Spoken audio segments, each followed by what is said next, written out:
Bonjour, je suis Hakim Na'lam et je vous propose ma chronique du dimanche 24 décembre 2023. Elle s'intitule Mia, Bob, Eric et le tri sélectif dans le halal. Yo yo yo, ça se complique un peu trop pour ma petite caboche d'oiseau.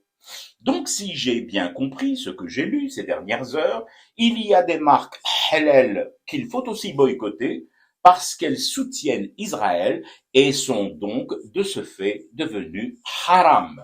En même temps, il y aurait des marques haram, comme cette bière mondialement connue, mais qui ne serait plus vraiment haram parce qu'elle a pris fait et cause pour la Palestine, devenant de fait halal. Chérie, oh chérie, mes antidépresseurs, tu les as rangés où? J'aurais déjà dû avaler tout le tube de comprimés d'un coup début octobre, le jour où on m'a expliqué qu'il nous fallait tous être derrière l'actrice porno et bucco-influenceuse libano-américaine Mia Khalifa, parce qu'elle avait apporté publiquement son soutien à Hamas. Bon, sur le coup, je l'avoue, je n'étais pas contre l'idée d'être derrière Mia, ajoutant même que j'étais prêt à être devant, ou sur le côté, voire sur les flancs, en fonction des disponibilités.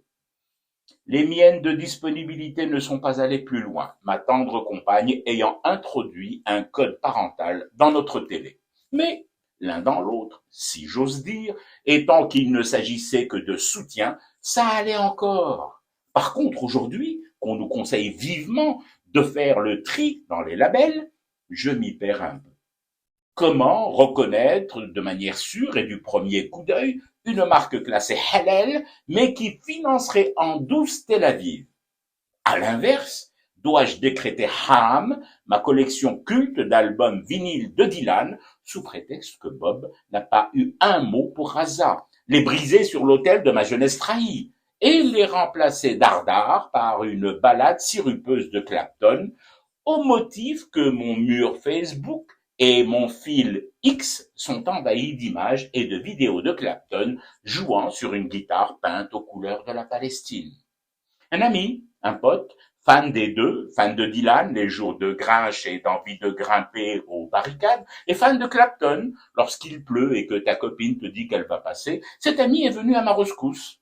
D'un air détaché, lui, le féru de technologie et de geek life, m'a assuré qu'il existait une application plutôt sympa et surtout pratique, qui aidait à identifier les marques pro et antisionistes.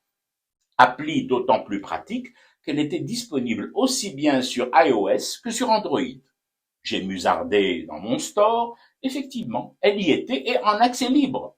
Mais ai-je le droit moral, militant et halal de vous révéler le nom de cette application magique? En théorie, oui. En pratique assidue de mon militantisme pour la MIA attitude, non. L'application en question a été conçue par une start-up basée à Tel Aviv. Zut, ma boîte d'antidépresseurs est vide et je n'arrive toujours pas à craquer le code parental sur ma télé. Vite, vite, vite, montez à fumer pour rester éveillé à ce cauchemar qui continue. C'était Hakim Na'lam, je vous retrouve demain pour une autre chronique et une autre façon de dire son amour à l'Algérie.